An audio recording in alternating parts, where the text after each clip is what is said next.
On the 19th of May 1536, Anne Boleyn followed her jailer, William Kingston, from her chambers to the scaffold in the Tower of London grounds.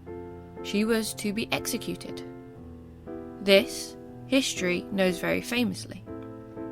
However, she was convicted on the 15th of May, and there was a 4-day period between her sentencing and this moment, which would have likely seemed like an age for this noble woman. What did she go through during those days between a condemned woman and an executed one?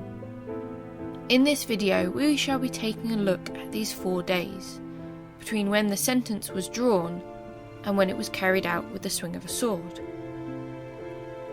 And I know what some people might be thinking. Why are these 4 days so fascinating? Well, they're fascinating because there were many who did not believe that Anne or the convicted men that were also convicted on the 15th of May were going to be executed, or that they would have been found guilty.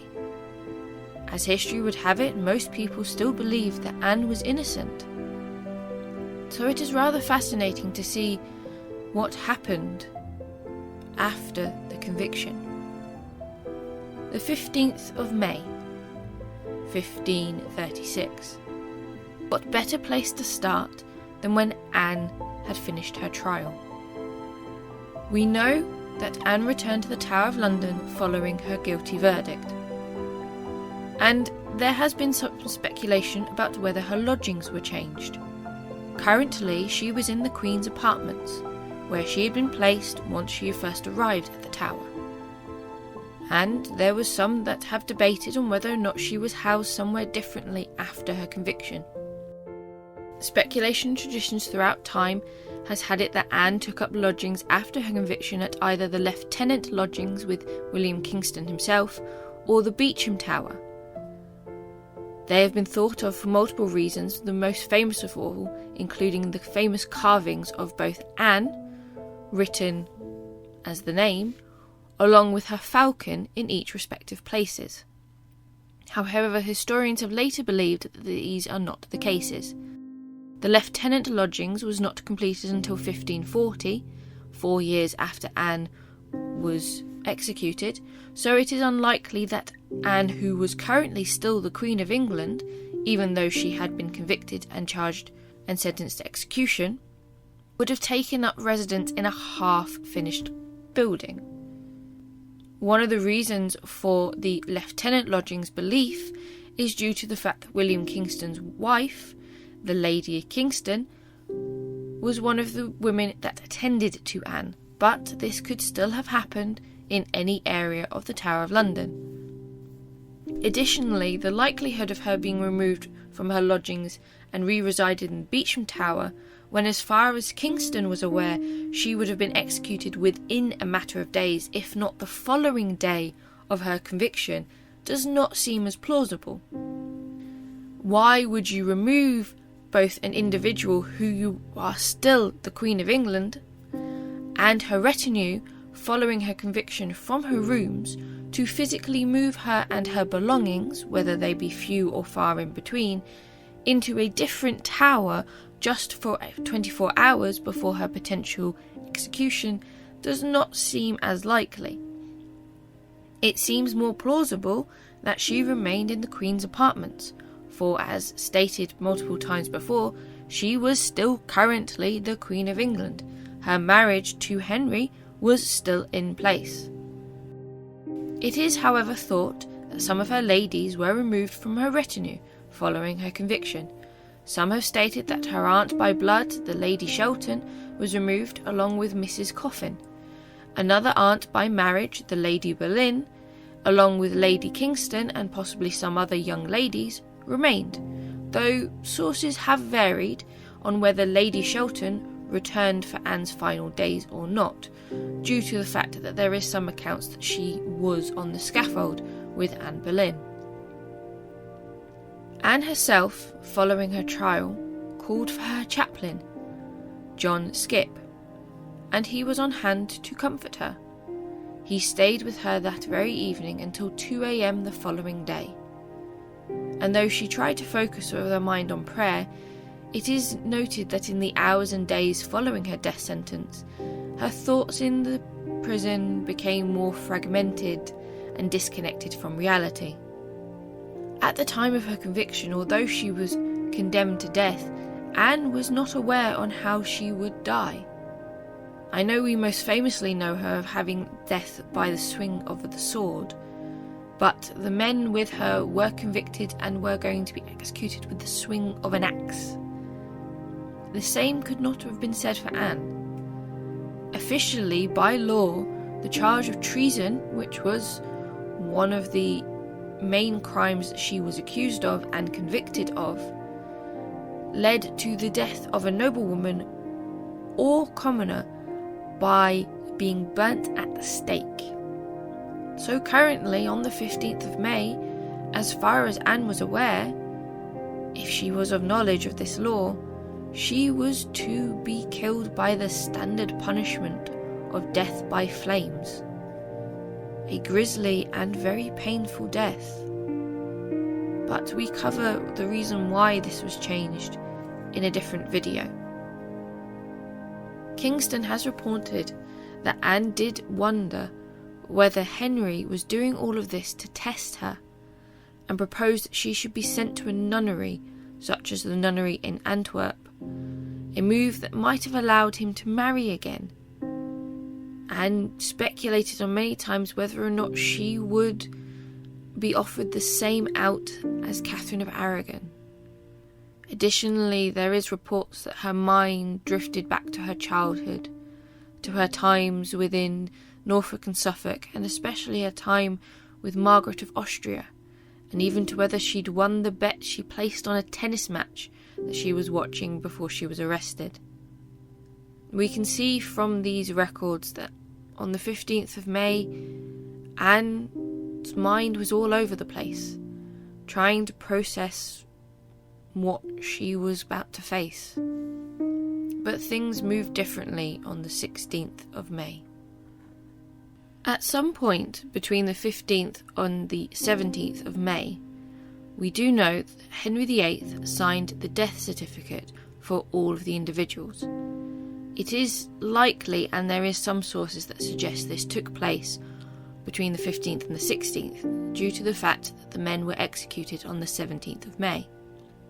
Interestingly enough, 6 years later, when Henry VIII had to do the same for his fifth wife, Catherine Howard, Henry had had a wooden stamp bearing his signature made, so it could be impressed on the document, sparing him the pain from signing away the life of the woman he loved. But he did sign, without this stamp, the signature of the death of his second wife, Anne Boleyn. The reason that this is suggested that it occurred on the 16th of May is due to the fact that we have reports that William Kingston met the king in York Palace. There were very few who actually met the king during this time, and William Kingston was one of the few that was allowed. Kingston went to the king for information, but also at the request of George Boleyn. George Boleyn, like many of the men, had started to think about their final days and their life. And we have on record that there are many who have thought the same. Partially this is due to the fact that during the time of the Tudors there was a lot of thought about the original sin, about finalising your affairs and putting everything in order before you passed away, and about cleansing yourself from any form of evil so that you could enter the hands of God once you died, to be judged respectively.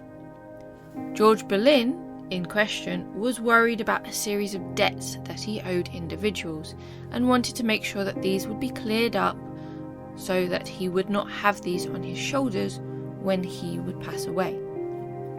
Kingston was going to the king to hopefully get some answers for this and to see whether or not George's finances, which would likely have been seized by the king, could clear up these debts beforehand.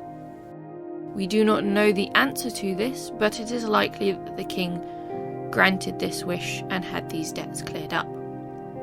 What we do know is that the king had reported to Kingston that the men would be executed the following day, which is why we likely believe that the death certificate was signed either the 15th or the 16th of May.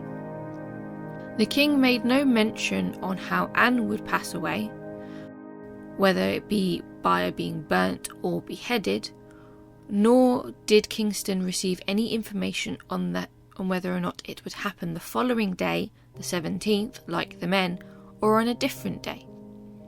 The only thing the king reported to do with Anne was that he had decided that the Archbishop of Canterbury, Thomas Cranmer, would be Anne Boleyn's confessor. A move that would coincidentally allow the two individuals the chance to say goodbye, and possibly for Anne to send a message to her parents. But the king had an ulterior motive for allowing the Archbishop of Canterbury to be Anne's confessor. The Archbishop of Canterbury was the individual who validated the marriage between Anne Boleyn and Henry VIII. And Henry VIII wished for this marriage to be annulled. Now, I know what people are thinking with the phrase annulled instead of divorced, like Catherine of Aragon. However, divorce was not a concept that occurred during the Tudor time. I know we know it from the nursery rhyme, but officially it is wrong. The only way to end a marriage during the Tudor period was to have the marriage annulled, which means declared invalid. To do so would mean that any children would automatically become illegitimate, or bastards. There were some grounds that there were members of the Privy Council, including Thomas Cromwell, who were suggesting to Henry that Elizabeth was not Henry's, and that it was likely that Elizabeth was someone like Henry Norris's instead, and were trying to make Elizabeth seem as not the king's, which Henry VIII stopped very quickly. As much as he wanted the marriage annulled, he declared most adamantly that Elizabeth was his child, and he would not hear anything otherwise, even threatening to send some of his Privy Council to the Tower if they keep suggesting it. Interesting when you look at it compared to how he felt currently about Elizabeth's mother. Having not yet had a date of when Anne was to be executed, Kingston went to Cromwell not only for the information about drawing up the scaffold and where it was to be done for the men, along with making sure the executioner was arriving and how they were to be executed, due to the fact that treason for men was still being hung, drawn and quartered. But he also pushed Cromwell for details on what would happen to Anne so that he could put Anne's mind at rest. We have evidence that Kingston wanted to ease Anne as much as possible, with him repeatedly going to visit Anne and offering her many things, from such, for example, Anne wished at one point to write a letter to the king, and although Kingston could not offer her a piece of paper or a pen to her specifically, he could have someone write the letter on her behalf, or he could regale the message to the king and Cromwell himself if it was not too long. So we do know that Kingston had some form of sympathy for the Queen. However, we do not know on what dates these events occurred. Thomas Cranmer did go and visit Anne Boleyn on the 16th of May. Thomas Cranmer, although now the Archbishop of Canterbury, had been Anne's family chaplain. He'd been a man who Anne had helped rise to prominence within the English court, and so him being chosen as her confessor put her mind at ease, although him being just her sole confessor was not just the reason for his visit. He visited Anne to ask for her permission and for her to confess any impediment to her marriage. He wanted to obtain her consent to dissolve the marriage and disinherit and bastardize her daughter Elizabeth.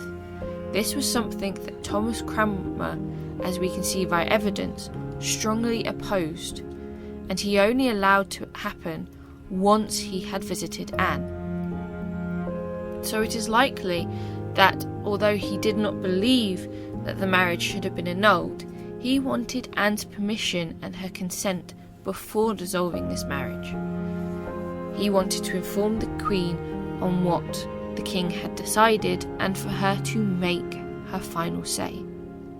We do not know what conversation went on between Thomas Cranmer and Anne, but what we do know is that Anne did agree to this annulment.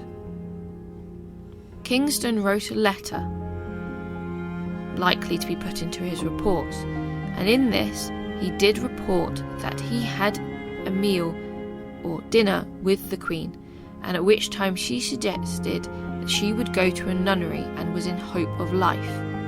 So it is likelihood that Thomas Cranmer tried to offer Anne a deal, that if she agreed to this annulment, Thomas Cranmer would try everything in his power to make sure that she went to a nunnery.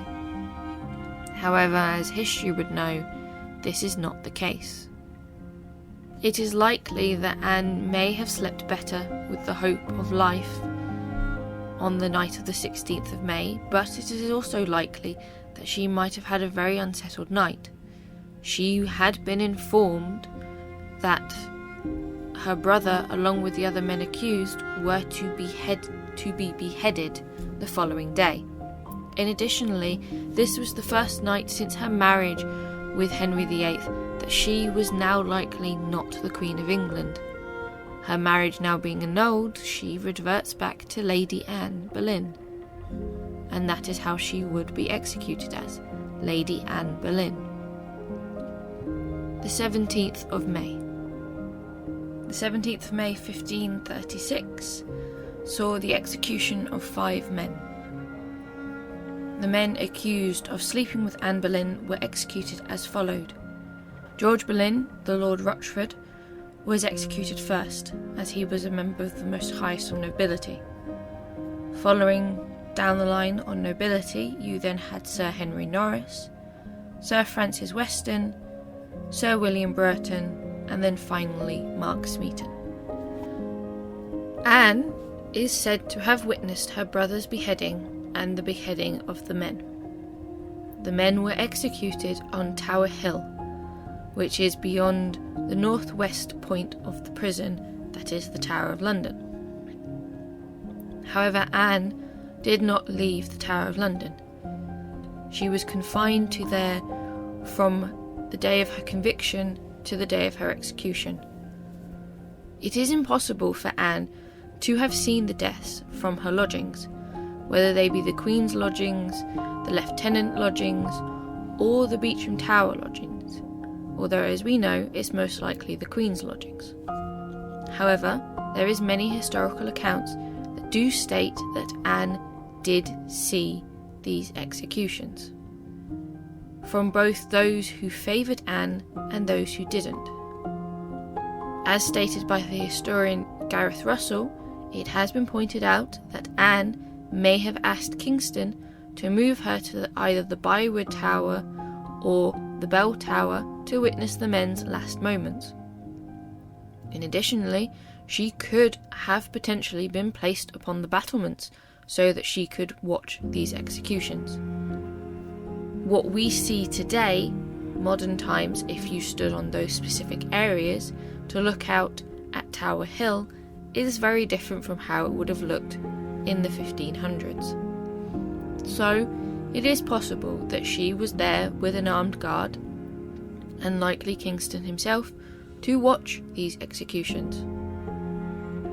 In his letter to the Emperor, the ambassador Chapuis, who had no favour to Anne, is recorded to have written that Anne witnessed the executions, stipulating the concubine saw them executed from the tower to aggravate her grief.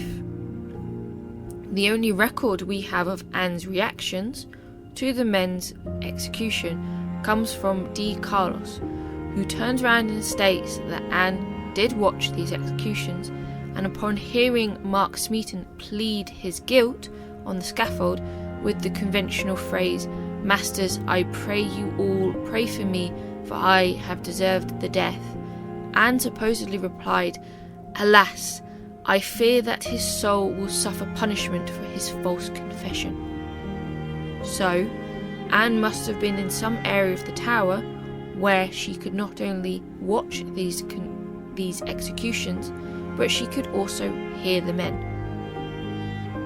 Anne Boleyn, officially, still at this time, was the Queen of England, because on the 17th of May, after the men's executions, Thomas Cranmer at Lambeth, in the presence of Thomas Audley, the Duke of Suffolk, the Earl of Oxford, and others, declared that the marriage between Anne Boleyn and King Henry VIII to be null and void.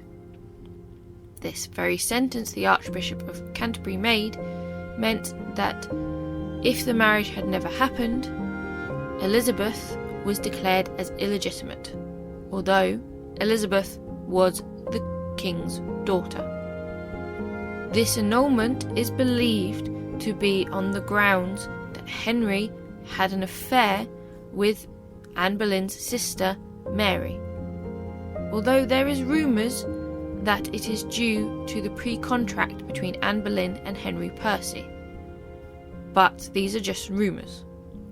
Officially, we do not know the grounds of the annulment, just that it was said that the Archbishop of Canterbury said the following: "In consequence of certain just and lawful impediments, which it was said were unknown at the time of the union, but had lately been confessed to the Archbishop by the lady herself, some men, such as Charles Winsley, took this to mean the Queen confessed to the pre-contract with the Earl of Northumberland, Henry Percy. As I said before, just a rumour. Though history down the line would turn around and say it's because of this affair when King Henry VIII took Mary Boleyn as his mistress. The Spanish ambassador, however, writes this, believing something else, hence the reason why we have the two very different beliefs. The said Archbishop had pronounced the marriage to the king and concubine as invalid on the account of the king having had connection with her sister, and that as both parties knew of this, the good faith of the parents made the said bastard legitimate. Thus the impediment was of consanguinity. In other words, the marriage was deemed incestuous because Henry had a previous sexual relation with Mary Boleyn. Whilst we have the rumour of the pre-contract, we actually have no evidence to show that Anne Boleyn had any form of pre-contract with Henry Percy. We do, however, know that Henry VIII had used consanguinity before in annulling a marriage, having done the same of using consanguinity to annul his marriage to Catherine of Aragon, stating that they were deemed incestuous due to the fact that Catherine of Aragon had previously married Henry VIII's brother, Prince Arthur of Wales. Whether this annulment was due to the consanguinity or to some other reason, we are in truth completely unaware, because we do not know what confession Anne Boleyn made to the Archbishop, if there even was one. It is, however, important to note that although the marriage was annulled, it wasn't in relation to the crimes that Anne had been charged with. Anne being stripped of the title Queen wasn't due to any form of act of treason or cuckolding that Anne may have done to the king, or that she supposedly and was being executed for had done to the king. Stripping Anne of the title of Queen wasn't a final insult before the grave, but a necessary fix to the major issue regarding Elizabeth. With Anne dead as Henry's wife and queen, her daughter would remain the heir. By annulling the marriage, it would mean that the next child of Jane would be the heir no matter their sex, and that they would have no opposition from either Elizabeth or, as Henry VIII had done with the first marriage, Mary, thereby making it a clean slate whether Jane had had a boy or a girl. Which is interesting when the king was so hung up on having a male heir. On the night of the 17th of May, we do know that carpenters began constructing the scaffold for Anne's execution. They worked throughout the night constructing the scaffold within the walls of the Tower of London, and Anne was said to have started preparing herself for her execution, which she believed would take place at 9 a.m. The 18th of May. Anne could not sleep, as we have records of. It is likely that her mind would not let her, for she believed that she would be executed as the sun rose. At 2 a.m. on the 18th of May, Anne was awake, and she summoned her almoner. Her almoner, John Skipp, and some say the confessor, Father Thirlwell, arrived to pray with her, and that the Archbishop of Canterbury, Thomas Cranmer, was sent for. Anne prayed in the early hours of the morning, having wished that she would attend Mass once the Archbishop of Canterbury arrived, and for her to swear her sacrament and make her last confession. She also requested that Kingston attend the Mass shortly after dawn. The Archbishop of Canterbury, Thomas Cranmer, arrived just after dawn and heard her last confession and celebrated Mass with her. As far as Anne was aware, she thought she was going to die within the next few hours, so she requested the sacrament, and making sure that Kingston was present, she took it and swore on it twice before and after receiving the body of Christ, that she solemnly swore that she had not been unfaithful to the king. There is some who believe that Anne did this so that Kingston could report this information to Cromwell, and that should see that she swore her innocence. Wier does report that this did take place. In a letter he made to the Emperor Charles, he states, "The lady who had charge of her has sent to tell me in great secrecy that the concubine, before and after receiving the sacrament, affirmed to her on the damnation of her soul that she had never been unfaithful to the king." Anne then made the customary arrangements of alms using the £20 given to her by the king for this purpose, and then waited until 9 a.m, which she believed was the moment that she was to be sent for her execution. We do not know whether the Archbishop of Canterbury, Thomas Cranmer, stayed with her during these early hours, but we do know that her almoner, John Skipp, remained by her side. When 9 a.m. came about, Anne was not summoned for her execution, and so she sent for Kingston, because she had heard rumours that she would not yet be executed. In a panic, once William Kingston arrived, she said to him, "I hear I shall not die afore noon, and I am sorry therefore, for I thought to be dead by this time and past my pain." Kingston did inform Anne that her execution had been postponed until noon, but we do know that Kingston knew that this was not the case. Kingston had already been informed that Anne would not be executed today. He had received word from Cromwell to clear the Tower of all foreigners, first perhaps so that the foreign diplomats could not send home sympathetic reports of Anne's execution, but had also been informed that the executioner had not yet arrived.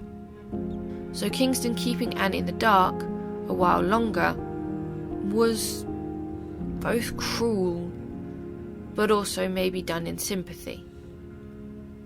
Kingston is said to have reassured Anne multiple times, and that has stated that he would inform her personally when she was to be executed. Anne's mental state on this date is rather fascinating to look at. We can assume from the early hours of the morning on the 18th that she mentally prepared herself for the moment of reckoning. And now, being told that she had to wait a minimum of another torturous day, the emotional roller coaster took a toll on her. We can most easily see that the horrors of what was to come kept floating in her mind. And even once Kingston informed her that she should not defeat the executioner itself, as the final blow wasn't painful, but in his own words, so subtle, Anne was said to have hauntingly replied to him in his attempts to soothe and calm her nerves, and that these reports had gone down in history, of course. Anne is said most famously, "I heard say the executioner was very good, and I have a little neck," putting her hands around her neck to double check, at which point the grim ridiculousness of measuring her own neck for decapitation hit her and she dissolved into a fit of laughter. We have other accounts of how Anne's composure was both struggling but also deeply profound. Kingston wrote to Cromwell that thy lady has much joy and pleasure in death, and wrote how her almoner was with her continually. Whether she had been told in the early hours of the 17th to the 18th that she was to be beheaded and not burnt at the stake, we do not know, but by the 18th she was aware that she was to be beheaded, and her dark humour continued throughout the day. She joked to her ladies that people would give her the nickname La Royne Anne Sans Tête, or Queen Anne Lackhead. It is likely that her mental state suffered, and that her humour was her trying to keep herself calm and to keep her emotions in check during the hours where she thought that she was to be executed, and then the fatal blow where she was told that she was not to be executed that day. Chapuis reports that when the command came to put off the execution till the 19th, Anne appeared very sorry, praying the captain of the tower that for the honour of God he would beg the king that since she was in good state and disposed for death, she might be displaced immediately.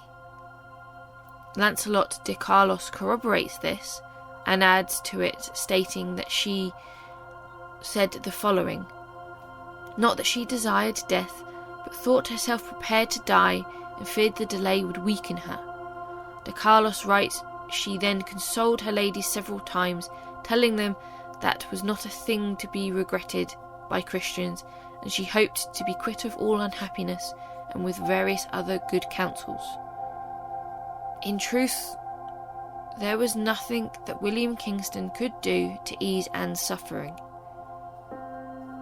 The mental suffering of trying to prepare yourself to stand in front of a crowd and be executed,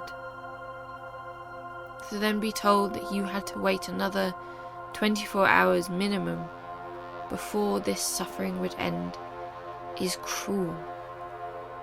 And I don't think there is anything anyone could say that could ease that mental torment. We know that after being informed that she would not die until at least the following day, Anne returned to waiting and praying in the company of her ladies. It is also interesting to notice that you can put into account that we know, although we don't know every single one nor every single name due to there being conflicting evidence, we do know at the very least some of the ladies currently in Anne's presence were her family. They were her aunts, whether by blood or by marriage. They were her cousins. She had around her family, whether they liked her or they didn't, and it was coming to a head and to the understanding of everyone that Anne was not going to be saved. She was going to be executed. Yes, it might not be today on the 18th of May, but it was to be soon. It was unheard of for women of nobility to be executed. The last main one we have in history was Henry VIII's own grandmother, Margaret Beaufort, but she was not executed. Anne not only went down in history as the first Queen of England to ever be executed, but in certain records she was the first woman of nobility to be executed. The grounds of this was harsh, and its setting in would have broken anyone's mindset.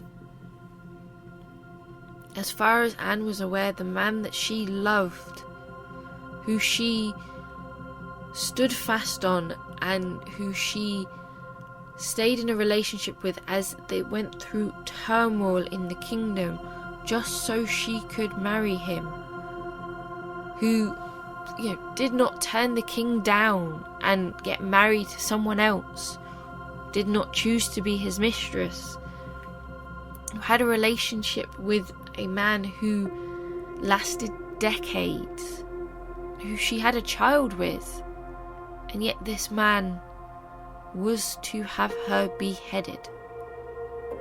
It sounds very harsh. It is interesting though, also when we look at it, to see that there were individuals who thought Anne to be innocent. Yes, her ladies stayed by her side, but so did her almoner, John Skip, who she then chose to put her daughter's own spiritual keeping in. These men, John Skip, who sat with her in prayer throughout her whole time, Hugh Latimer, Matthew Parker, and even the Archbishop of Canterbury, Thomas Cranmer, tried in many different attempts to keep Anne in high spirits, but also to defend her, illustrating a crucial and often overlooked part of Anne's reputed guilt. That it is quite significant that Anne's household, which included women of her own family, abandoned Anne when she was convicted or when she was charged, and that these women who quickly changed their allegiance once it was clear that Anne was about to fall would ride the wave and find employment in the household of Jane Seymour once she became queen. Yet the men who served Anne on a religious capacity did not.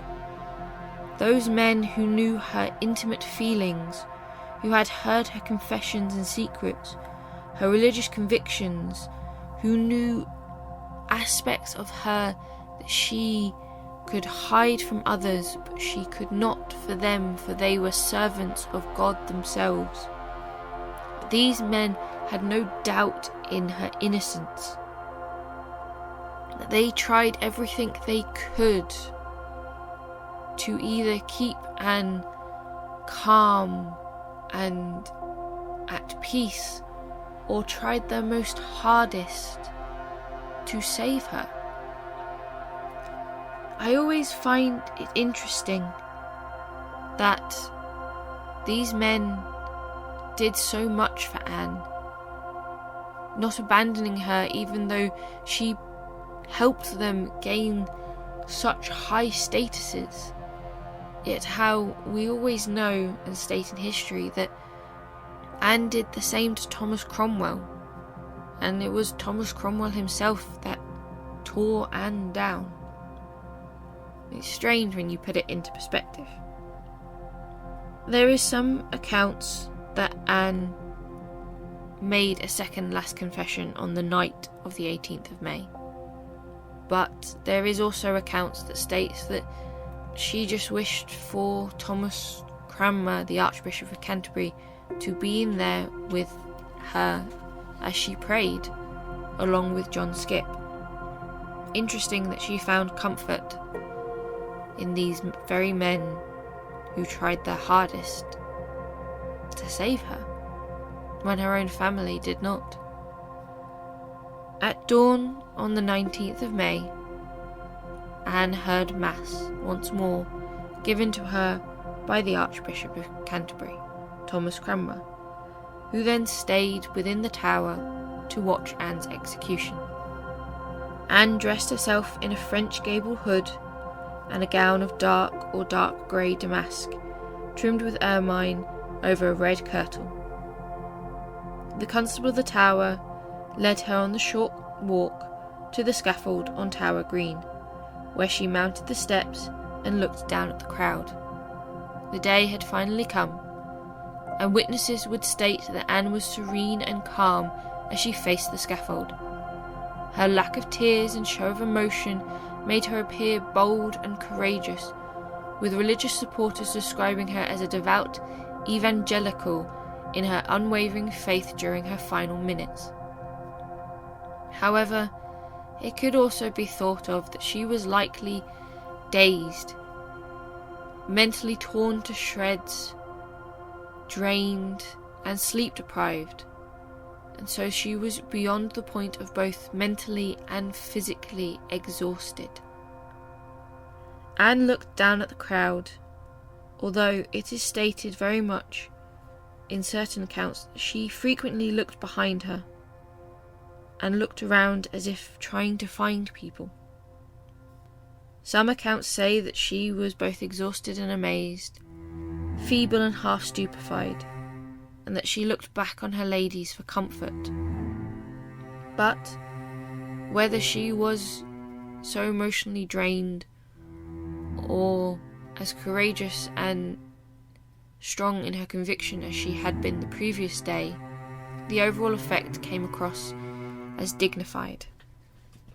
There are many accounts on Anne's final speech.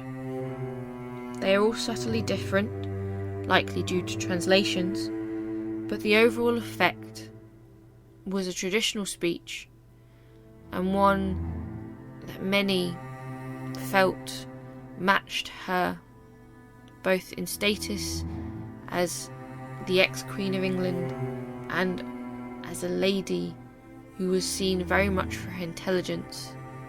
The translation roughly follows as such. Good Christian people, I have not come here to preach a sermon, I have come here to die. For according to the law and by the law, I am judged to die, and therefore I will speak nothing against it. I am come hither to accuse no man, nor to speak of what whereof I am accused and condemned to die. But I pray God save the King and send him long to reign over you, for a gentler nor a more merciful prince was there never. And to me he was ever a good, a gentle and sovereign lord.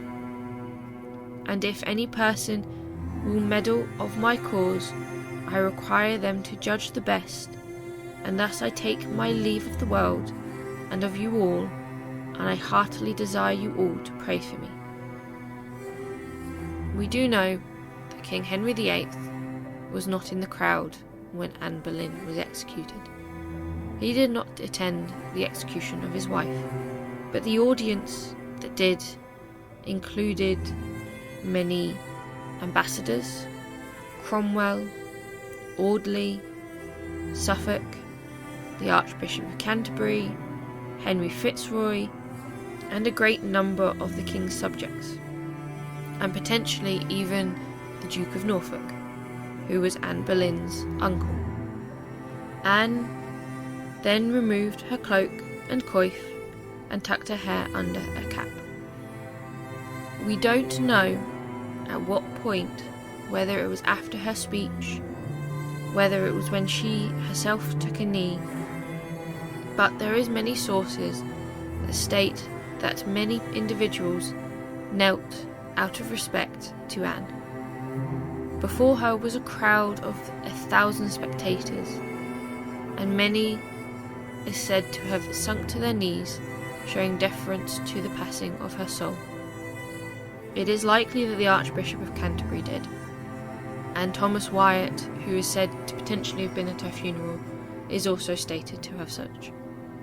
Many members of nobility, and even Thomas Cromwell himself, along with Henry Fitzroy, the illegitimate son of King Henry VIII. Some would like to believe that if the Duke of Norfolk did attend, that he himself would have also sunk to his knees. But we do know that the Dukes of Suffolk and Richmond did not kneel. It is reported that the Duke of Suffolk himself, Charles Brandon, did inform Henry VIII that these people did kneel, when he regaled the king on how the execution went, once Henry VIII asked. Anne Boleyn knelt in the straw, and one of her ladies bound her eyes. The executioner removed her head in one stroke of the sword, and when her head fell, it was covered in a white cloth, and as history would know, her body and her head were then transferred to the chapel of St. Peter ad Vincula, where later on they were laid to rest. Anne Boleyn's death was an unprecedented moment in national history, for never before had a queen been executed. And although Anne was not a popular queen compared to Catherine, Anne's death and the reaction to them were varied but predictable, and at the same time unpredictable. King Henry VIII choosing to execute a wife would forever be remembered and be mentioned to Henry and his ambassadors in many an occasion, including when Henry VIII was looking for his fourth wife. The one thing, however, that was clear is that whether she was executed for treason or for incest, many believed then, and still do now in history, that Anne Boleyn was innocent, and that forever tarred the reputation of King Henry VIII.